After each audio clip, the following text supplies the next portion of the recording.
네, 후보님 인터뷰에 응해주셔서 고맙습니다. 네, 반갑습니다. 뭐 예비 이제 컷오프 이제 그 결과까지 다 받으셨는데 굉장히 여유롭게 그 컷오프 통과하신 것으로 저희가 취재해서 알고 있습니다. 또 그리고 뭐 혁신회의 내부의 이제 설문조사를 통해서 가장 좀 인지 선호도가 높은 최고위원 후보로 또 선정되신 여론조사 결과도 있더라고요. 네, 뭐 상당히 좀 당내 인지도가 좋으신 것 같은데 뭐 어떻게 좀 최고위원 후보로서 어떻게 좀 평가하고 계십니까? 사실은 여유롭지는 않았고요. 네, 저는 부담을 많이 갖고 시작했어요. 그리고 왜냐면 이제 이 제도를 바꾸자고 한 사람 중에 하나인데, 제가 이렇게 국회의장이나 원내대표 선거도 그렇고 이런 예비 경선도 그렇고 당원의 몫이 굉장히 커졌잖아요. 예, 근데 그런 것이 좋고 가야 될 방향이라는 믿음 때문에 그렇게 가는데, 네, 사실은 쉽지 않아요. 선택받는 사람의 입장에서는. 특히나 제가 평소에 그렇게 막 인기가 많은 사람도 아니고 유튜브와 아주 많이 친화적인 사람도 아니고, 사실 그런 부담이 있습니다. 그래서 네, 실제 들어갔을 때 우리 당원들로부터 얼마나 이렇게 지지를 받을 수 있을지에 대해서는 사실은 굉장히 큰 부담을 안고 시작을 했습니다. 네. 아까 뭐 여유롭다 이렇게 말씀하셨는데 그것은 꼭 그렇지는 않아요. 예. 최고위원 뭐 그래도 이제 출마를 결심하신 뭐 가장 뭐 하나의 계기 설명해 주신다면 뭐가 있을까요? 책임감이죠. 네. 저는 어지간하면은 아마 결심을 하기가 좀 어려웠을 겁니다. 실제로. 왜냐하면 뭐 최고위원을 좀 외람되지만 전에 해봤고, 예, 그러셨죠. 최고위원을 하는 게 저 개인으로서 막 큰 정치적 상승의 막 그런 어떤 수단도 별로 아니고, 부담만 크고, 그리고 성적이 뭐 편하게 말씀하는 분들은 야, 뭐 1등 못하면 낙선이나 마찬가지야, 뭐 망신이야, 이렇게 얘기하는 분들이 있는데 마지막까지 굉장히 부담스러웠는데요. 다른 거 다 그냥 제껴놓고 아유, 일해야지, 책임감으로 딱 그것만 생각하고 했습니다. 그러니까 예. 한마디로 말씀드리자면 저는 실제로 앞으로 1년이 우리 당에서 국가로 봐도 제일 중요한 시기가 아닐까라는 생각을 하고 있어요. 예. 예측하기 어려운 어마어마한 일들이 많이 생기고 대처를 해야 되고, 그래서 다음 1년을 대처할 지도부가 중요하다고 보는데 그 지도부에 또는 당의 시스템 속에 있어야 되겠다. 제가 있는 게 뭐 좀 죄송한 말씀이지만 좋을 것 같다. 네. 다른 의원들과의 뭐 차별화된 장점은 뭐가 있으실까요? 지금 당에서 네. 사실 현역 중에 선거가 됐든, 그러니까 큰 선거, 뭐 총선, 대선, 지선이 됐든, 네. 아니면 과거에 탄핵을 추진했던 상황이 됐든, 또 이러저러한 뭐 집권을 준비하는 어떤 과정이 됐든, 사실 그런 경험을 실제 중심부에서 갖고 승리해보고 그런 거를 설계하고 기획하고 실제로 일로서 전체를 치러낸 경험은 사실상 제가 제일 많을 겁니다. 지금 최고위원 후보들 중에는 예. 사실은 최고위원 후보뿐만 네. 아니라 당내에서도 찾아도 아마 거의 그렇지 워낙 않을까 싶고요. 오래 계셨습니다. 최고위원 후보분들이 사실은 다 훌륭하고 좋으신데요. 예. 당에서 사실 당무라는 것은 좀 다르지 않습니까? 네. 당무도 그냥 당직 경험이 아니라 굉장히 복잡한 여러 당무들을 중심에서 실제로 치르고, 또 그 팀플레이를 이끌어보고 단체전을 승리로 이끌고 한 것은 사실은 최고위원 후보 중에는 뭐 거의 유일하다고 볼 수 있죠. 예, 네. 그런 것들을 이제 이 중요한 그 전국에서 예, 그러니까 최고위원회를 지금은 이끌- 대표 이재명 대표께서 연임을 하실 텐데 예, 이 정국을 해치고 집권 준비를 해서 이제 집권을 해야 되는 거잖아요. 예, 근데 그걸 하려면 그걸 챙길 사람이 있어야 되거든요. 근데 사실은 이거는 일종의 뭐 여러 가지 역할과 과제들이 있는데 한두 가지의 롤을 해서 되는 것은 좀 아니거든요. 이걸 종합적으로 챙기고 책임질 사람이 있어야 되거든요. 일종의 참모장 같은 게. 그거 없이 전쟁을 할 수가 없잖아요. 알겠습니다. 그런 면에서 가장 강점이 있다. 네. 이렇게 설명하시는 걸로 이해를 하겠습니다. 자, 이번에는 이제 우리 민주당 당내 축제이자 네. 선거여서 우리 민주당원들이 궁금해할 만한 내부의 문제에 초점을 맞춰서 질문을 좀 드리겠습니다. 민주당이 지금 여러 가지를 잘하고 있지만 내가 최고위원이 돼서 무언가 좀 개선을 좀 해봐야 되겠다라고 생각하신 것들이 여러 가지가 있겠지만 하나만 좀 설명해 주신다면 뭐가 있을까요? 뭐 지금 제가 할 일과도 연결되어 있는 건데 하나를 놓고 본다면 저는 집권 준비라고 봅니다. 지금 사실 우리가 할 일이 천지예요. 싸워야 되고 윤석열 정권하고 싸워야 되고 네, 뭐 탄핵에 이르는 여러 길도 이렇게 닦아야 되고 그다음에 이재명 대표에 대한 공격도 막아야 되고 선거 준비도 해야 되고 여러 가지 있잖아요. 예, 근데 저는 이 여러 가지의 싸움 중에 가장 핵심적인 무기가 뭘까를 생각해 봅니다. 저는 공격과 방어의 최대의 무기는 집권 준비라고 봅니다. 네, 그러니까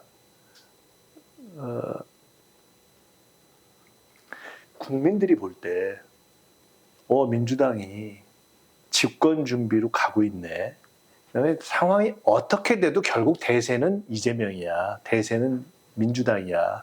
결국 다음 정권은 민주당이야. 이것이 일종의 그런 대세론을 네, 제가 평소에는 좀 신중하게 이렇게 네, 주로 전략적인 접근을 하는 사람인데요. 지금은 이번 총선에 이긴 상황에서는 신중하지만 매우 강력한 대세론을 만드는 것 외에는 방법이 없다. 네, 그걸 가지고 가야만 저는 공격에도 성공하고 방어에도 성공한다고 봅니다. 그래서 그걸 만들어야 되는데 예, 그것은 무슨 선거 준비, 뭐 탄핵에 대한 공격, 윤석열 김건희에 대한 공격 등 여러 가지 중에 가장 중요한 무기는 저는 민주당이 집권 다음에 확실하게 하네? 네, 라는 집권 준비의 자신감을 우리도 가지고 상대편과 국민들에게도 그걸 딱 심어주는 거 이게 제일 중요하다고 봅니다. 네, 근데 이 생각을 하느냐 아니냐는 상당히 많은 차이를 가지고 이 생각을 하는 것이 중요하고요. 저는 특히나 이 생각을 가지고 통상은 우리가 선거가 지방선거가 2년 후에 있고 대선이 3년 후에 있으니까 보통은 선거 때 되면 뭐 여러 가지 준비를 하거든요. 그게 아니라 저는 지금부터 1년이 전속력으로 달려야 된다고 봅니다. 예, 지금부터 1년 전속력으로 집권 준비를 해서 저쪽이 진짜 집권 준비를 해서 성큼성큼 나아가고 있네 하는 걸 네, 보여주는 것이 엄청나게 중요하다. 네. 뭐 3년 뒤에 대선이 치러질 수도 있고 경우에 따라서는 1년 안에도 치러질 수도 있는 다들 가능성이 지금 그것이 있는 시기에 살고 있으니까 다들 불확실성을 갖고 있잖아요. 이게 3년이 될지 1년이 될지 모르잖아요. 네, 근데 그렇다고 해서 우리 마음대로 그 시기가 정해지지는 않겠지만은 네, 그렇기 때문에 제가 1년 안에 전속력으로 준비를 해야 된다고 생각하는 거예요. 알겠습니다. 그래서 이재명 대표 옆에 반드시 붙어 있는 단단하게 보좌하는 최고위원 도전하신 것으로 그렇게 취지를 이해하겠습니다. 다만 이제 최고위원으로서 당 대표의 뜻과 좀 다른 경우도 있을 수도 있을 것 같습니다. 그럴 때는 어떻게 하시겠습니까? 최고위원으로서 당대표 뜻과 다르다라기보다도 저는 제 입장에서는 당대표의 뜻을 함께 만들어가는 입장에 서야 된다고 생각합니다. 실제로 뭐 대표와도 그렇게 소통을 하고 있고 이런 과정을 개별적으로 뭐 의견이 다르다 이렇게 생각하기보다는 예, 한 몸으로 이렇게 전체에 대한 당과 전체 방향에 대한 대표의 뜻을 함께 만들어가는 입장에 서겠다. 실제로 그런 생각을 하고 있고 또 그런 입장이 될 거라고 보고 있습니다.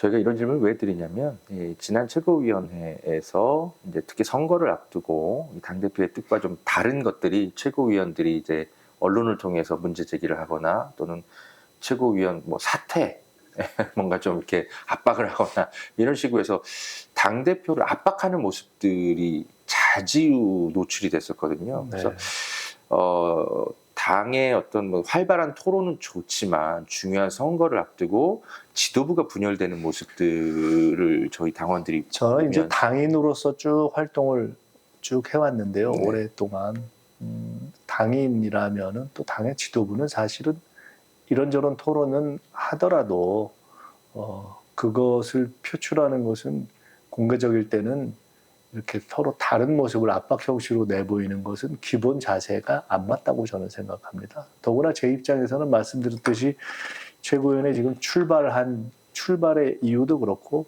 또 실제로 앞으로 하려고 하는 일의 방향도 그렇고 또 대표와의 관계도 그렇고 소통하는 정도도 그렇고 그런 일 상황은 없을 것이다. 이렇게 보고 있습니다. 알겠습니다. 좀 다른 최고위원회를 기대하겠습니다. 당에 이제 당연히 집권 플랜 짜는 것도 최고위원회 중요한 저희 당원들의 바람입니다. 다만 또 민주당원들은 여전히 당 내부 혁신을 강력하게 주문하고 있는 것도 사실인데요. 그런 최고위원을 또 바라고 있을 거라는 생각에서 질문을 네. 좀 드립니다. 수박 색출이란 표현 당원들이 많이 하는데요. 이런 표현은 좀 평소에 어떻게 생각하셨습니까? 이렇게 얘기를 드리면 어떨까요? 지난 총선 전에 이낙연 신당론이 나왔을 때 한번 돌이켜 보시면은 제가 그때 사쿠라 신당은 안 된다 이렇게 그러셨죠. 공격을 했잖아요. 네. 제가 평소에 말을 그렇게 아주 막 세게 잘 하는 사람이 아니기 때문에 의외였을 수도 있고 그렇게 받아들였던 분도 있고 저와 가까운 분들도 표현을 조금 낮추면 어떠냐 이런 분들이 있던데 저는 아무리 생각해도 그 표현 외에는 방법이 없더라고요. 그리고 그렇게 해야 될 때가 있어요. 그러니까 저는 과거에 김대중 대통령께서 그런 말씀을 한번 하셨는데요. 정치인은 당 외 투쟁, 그러니까 상대 당이나 상대와의 싸움과 함께 당 내 투쟁, 그러니까 내부에서 잘못된 노선에 대한 투쟁, 이거를 둘 다 굉장히 철저하게 해야 된다는 얘기를 하셨어요. 그러니까 제가 그게 왜 기억이 나냐면 어떤 정치인을 평가하실 때 그 친구는 당내 투쟁이 약해 이렇게 얘기했어요. 그러니까 우리가 정치를 하면서 때로는 당 내에서 올바른 노선을 세우고 있어 싸우는 것이 굉장히 중요합니다. 제가 그런 걸 많이 느꼈어요. 네. 정치를 하면서. 그래서 저는 그런 점에 있어서의 사실 지난번에 사쿠라 그때 돌이켜보시면 당에 아무도 말 안 했습니다. 그게 하기가 어려워요. 관계도 있고 당의 원로들도 말하기 어렵고 예. 젊은 사람들은 젊은 사람이 얘기하기 어렵고 근데 저라고 인간관계가 없겠어요. 이낙연 대표를 모르는 거죠. 예. 근데 해야 될 때는 눈 딱 감고 해야 되거든요. 저는 그런 차원에서 뭐 지금 수박색 출입이 여러 가지 문제들에 대해서 그런 어떤 당내 투쟁을 우리가 해야 될 때는 해야 된다라는 것으로 답변을 드리고 싶고 그 당원들이 이렇게 어떤 여러 가지 상황에서 당내에 그 노선이 다르거나 또는 위험성이 있는 개인이나 집단에 대해서 문제 제기하는 것을 제가 보면서 예. 이번 과정에서도 그랬는데 깜짝깜짝 놀랄 때가 있어요. 그냥 놀랍게 정확하다 하는 생각을 할 때가 있어요. 참 무서운 어떤 집단 지성 내지는 직관 이런 거죠. 저조차도 저게 맞나 했는데 나중에 보면 맞는 이런 경우가 있어서 일단은 저는 그런 부분에 대해서 굉장히 어떤 문제 제기가 있으면은 그거를 아주 중하게 보는 편입니다. 예. 네, 알겠습니다. 수박 색출이란 그 말씀 표현이 이제 언론에 의해서 사실 많이 공격받는 단어인데 사실 당원들이 그걸 알고 있음에도 불구하고 사실은 계속 그 당을 좀 감시해야 되는 용어로서 활용하고 있거든요. 그런 것에 대한 좀 견해를 좀 여쭤본 거였는데 네. 뭐 긍정적으로 좀 그 보시는 쪽으로 그러니까 뭐 저희가 이해해도 될까요? 우리가 문자를 사실은 받잖아요. 예, 네. 진짜 문자가 어마어마하게 와요. 거친 표현도 많죠. 많이 오죠. 근데 이제 그리고 그거를 성의 있게 답을 하려고 해도 제가 가끔 답을 하는데 사실 답 못할 때가 많아요. 예. 절대적으로 시간도 부족하고 네네네네. 그다음에 이런 질문은 도대체 어떻게 답을 해야 되는 거야 하고 예. 도저히 답하기가 어려울 때가 있어요. 네. 너무 애매해. 네. 그리고 어떤 때 너무 황당한 질문도 있고 네. 너무 황당한 전혀 사실과 다른 경우도 있고 근데 네. 그때마다 제가 생각해요. 이분들 입장에서는 오죽 답답하면 또 어떻게 보면 다른 표현 수단이 없어서 이걸 이렇게 길게 써고 자기가 얼마나 힘들었을까 예. 그렇게 생각하고 이게 다 그런 차원에서 이게 우리가 서로 다 각각의 활동을 하고 이해해야지 이렇게 생각합니다. 예. 네, 당원들도 충분히 그 무슨 뜻인지 짐작하실 것 같습니다. 자, 다음 질문으로 넘어갈게요. 그 당론으로 정해진 어떤 뭐 투표 또는 뭐가 됐든, 네, 어떤 그런 것과 관련해서 좀 다르게 행동하는 의원들이 가끔 나옵니다. 최고위원으로 만약에 되신다면 그런 것들을 어떻게 좀 뭐 바로잡는 바 가신다고 해야 될까요? 어떻게 좀 저는 이렇게 생각해요. 제가 이건 뭐 공개적으로도 여러 번 한 얘기이기 때문에 예. 저는 사실은 아까 당혁신 말씀하셨는데 사실은 이번에 이제 당원 주권 시대라는 말도 제일 먼저 한 사람 아닌가 제가 싶고 제가 요새 어떤 흐름이나 이런 시즌이 돼서 얘기하는 게 아니고 예. 제가 옛날에 DJ 대통령 때 5대5 국민 경선을 처음 디자인했던 사람이고 18년 동안 정치를 떠났던 사람이고 돌아오고 나서 그때 그걸 5대5 국민 제가 경선 했어요. 그러셨군요. 네. 그리고 그때 그대로 뒀으면은 다른 방안이 안 나와서 그냥 대의원을 조금 늘리는 수준으로 끝날 건데 제가 고민하다가 뭐 하나를 좀 새로 만들어 오겠습니다 해서 그때 제가 제안했던 거예요. 그리고 정치를 18년 동안 떠났다가 돌아오면서 제가 이렇게 몸에 새겼다고 할까 하는 게 결국 원칙과 가치와 정체성이 제일 중요하구나. 예.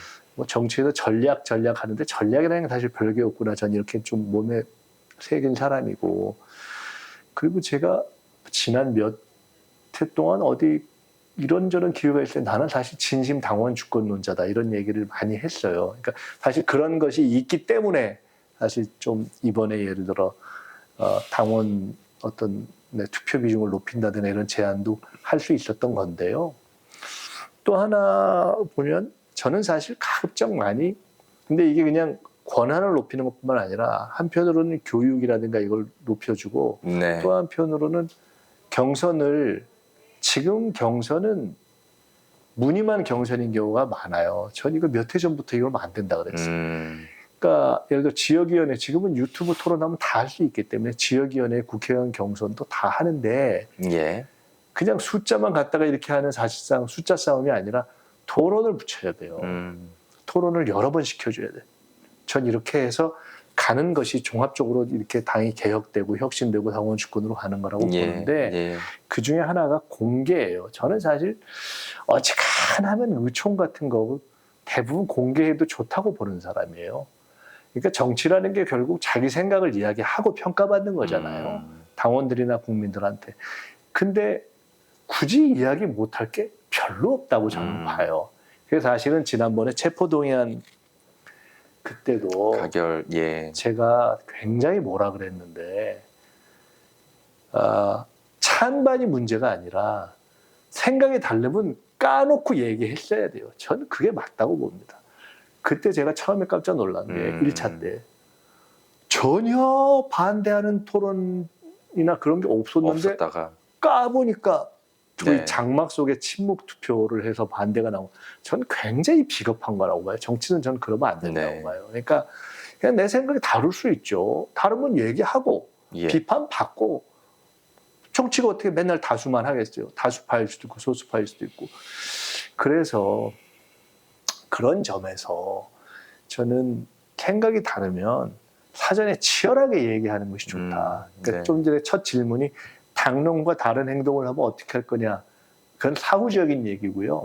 정치인이라면 당론을 결정하는 과정에서 적어도 그게 당론이라면 그러니까 이번 거는 그냥 각자 하는 거예요. 그게 아니고 당론을 정하는 거라면 당론이라는 건 정해진 다음에 거기에 승복하고 그대로 한다는 걸 뜻하는 거잖아요.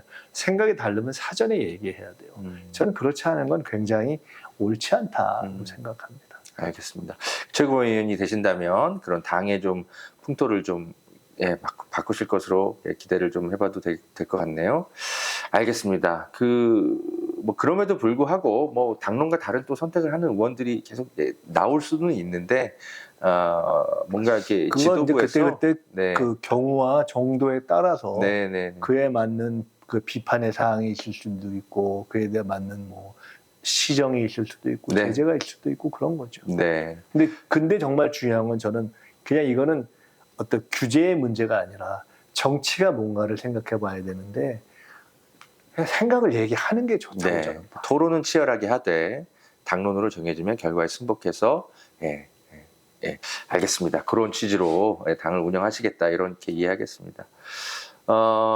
언론은 그럼에도 불구하고 이렇게 이제 치열한 토론을 통해서 정해지는 당론을 뭔가 이재명 대표의 뭔가 이렇게 의중 하나로 탁탁탁 그냥 정리가 돼서 뭔가 이렇게 통일되는 것처럼 꼭 그렇게 표현을 하고 이재명 사당화라는 표현 여전히 쓰고 있고 또 그걸 또 받아서 또 김두관 대표 후보가 또 그런 것들 또 최근에 또 문제 제기하고 그렇습니다.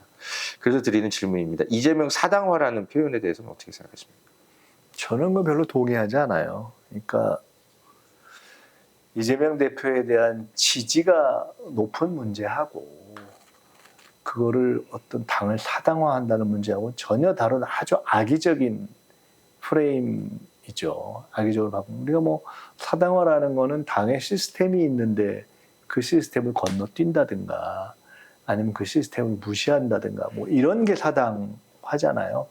또는 시스템과 별개로 사적으로 문제를 결정한다든가 그런 거잖아요. 제가 겪어본 이재명 대표는 굉장히 시스템으로 일을 해요.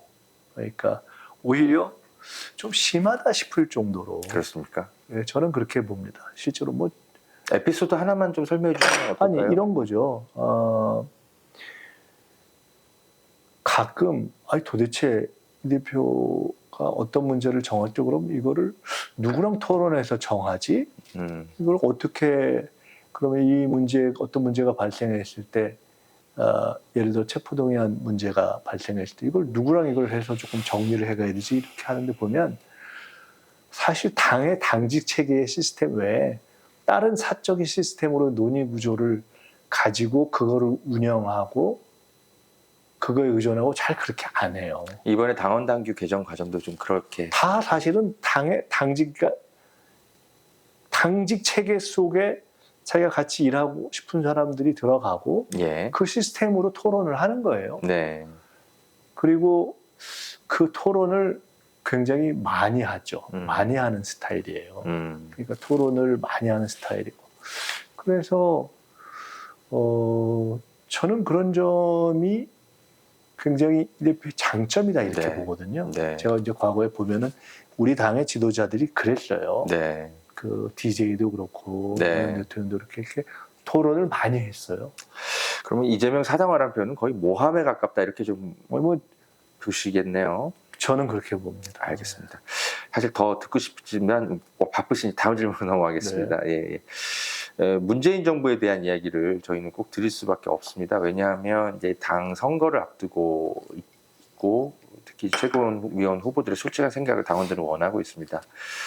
문재인 정부는 민주당이 계승해야 될 중요한 유산이지만 동시에 정권을 맡겼는데 여러 개혁을 미완의 과제로 만든 어떤 건 대단히 실패하기도 했고 그래서 극복해야 될 어떤 과제이기도 합니다. 두 가지가 다 있는데요.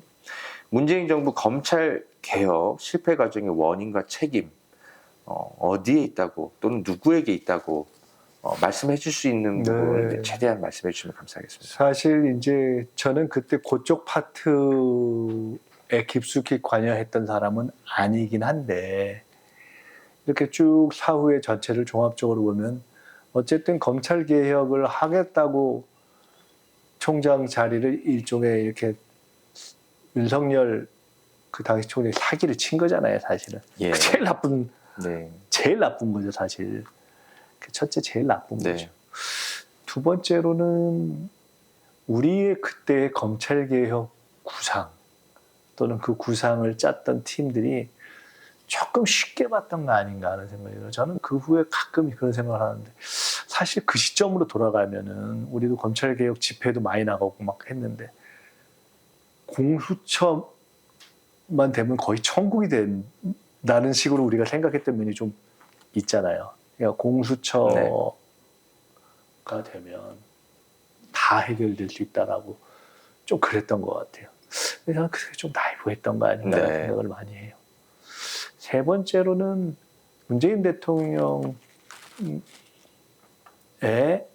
처리에 대한 아쉬움이 있죠. 네. 사실 이런저런 거 떠나서 어쨌든 마지막에 윤석열 총장이 그렇게 사단을 내면 그때는 저는 정리했어야 된다고 봅니다. 네. 이 세 가지가 다 이 우리의 전체 구상도 그랬고 네. 완전히 잘못된 사람을 이 자리에 앉았고 또 그것이 처음에는 조금 헷갈렸다 하더라도 문제의 본질이 거의 명확해진 시점에서는 정리했어야 된다. 네. 이 세 가지가 다 이렇게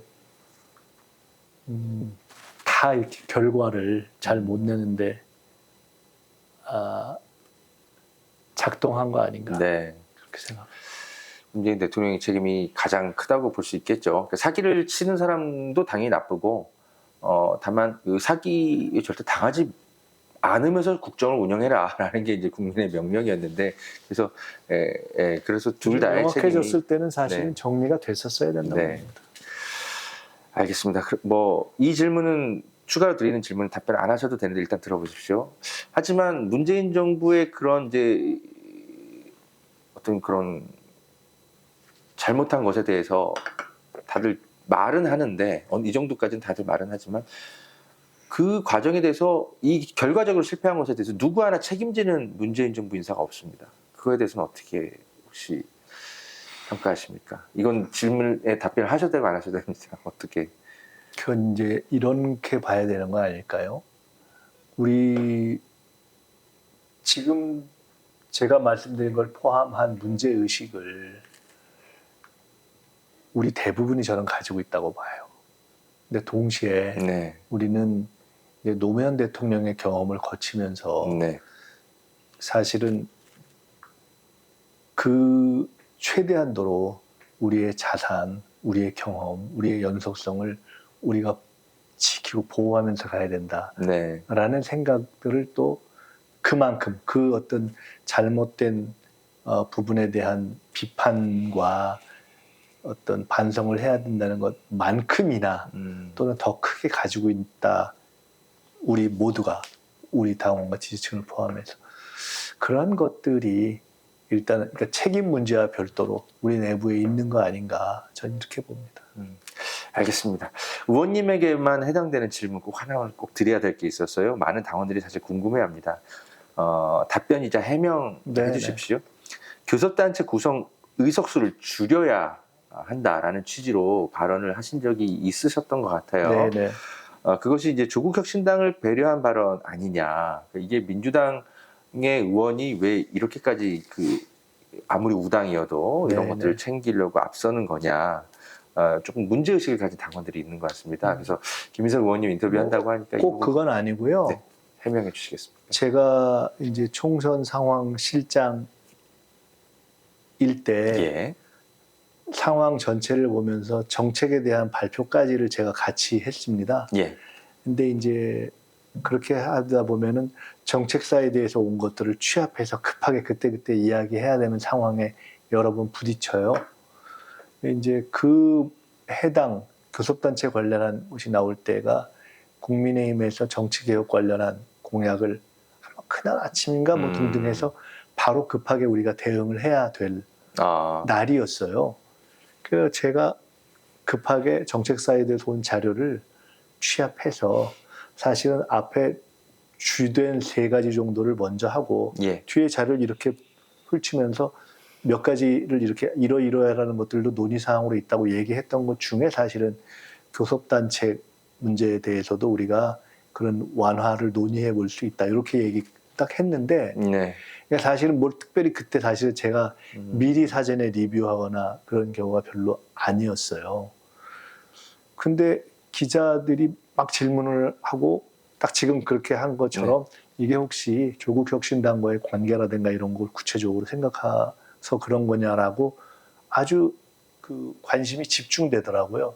그래서 제가 이게 저는 사실 그렇게 생각을 안 했는데 그렇구나 하고 딱 생각이 들어서 제가 그때 이건 일반적인 얘기고 이거 그냥 논의 과제다 이렇게 제가 정리를 그때 했어요. 근데 이제 그 후에 보니까 마치 숫자를 딱 특정해서 뭐 몇 석으로 내리자고 제안을 했다라든가 예. 아니면 구체적으로 발의를 할 계획이라든가 등등 이런 식으로 좀 뻥튀기가 돼가지고 막 그랬군요. 돌더라고요. 그래서 그걸 일일이 매번 해명하기가 뭐해서 그때 이후로 사실은 제가 그거에서 아예 한마디도 안 덧붙였어요. 그리고 제가 얼마 전에 한번 조국 대표가 그 얘기를 또 하기에 그게 사실은 그렇게 된 거다라고 얘기도 해줬어요. 예. 그래서 그 부분에 대해서는 저는 일반적으로 당에서 논의됐던 과제를 어떤 논의 과제다 이렇게 얘기를 한 것이고 아마 그때 영상 같은 걸 확인해 보셔도 확인할 수 있을 겁니다. 예, 잘 알겠습니다. 뭐 시간 관계상 이 정도 저희가 질문을 드리겠습니다. 하지만 어쨌든 이제 의원님께서 또 홍보하시고 싶은 내용도 있을 것 같고요. 저희 그 시민언론 뉴탐사 시청자들은 정말 민주당에 애정이 많은 그리고 좀 활발히 활동하는 그런 성향의 그 당원이자 시민들이 많이 보는 방송입니다. 이 방송의 특징을 좀 감안하셔서 저희 시민언론 뉴탐사 시청자들께 카메라 보시면서 최고위원 출마의 변을 마지막으로 홍보 차원에서 하시고 싶은 말씀 하십시오. 네,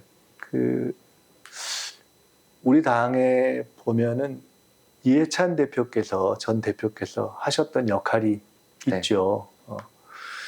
감히 말씀드리자면은 그런 역할에 반의 반도 못하겠지만은 그래도 뭔가 그런 관점에서 전체적인 승리를 준비하고 계획하고 설계하고 챙겨가는 사람이 꼭 필요합니다. 예.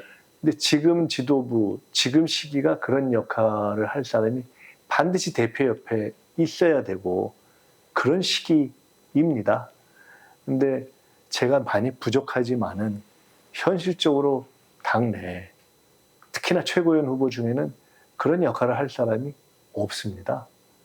그래서 제가 많이 부족하지만 저도 고민 끝에 나왔습니다. 그러니까 전력 투구를 해서 대표를 확실하게 뒷받침해서 우리가 집권 준비를 하는 길을 열겠습니다. 당 전체를 안정감 있게 중심을 잡고 대표를 서포트하면서 집권으로 이끌어가는 길, 거기에 김민석이 반드시 부여받은 책임을 다하겠습니다. 도와주십시오.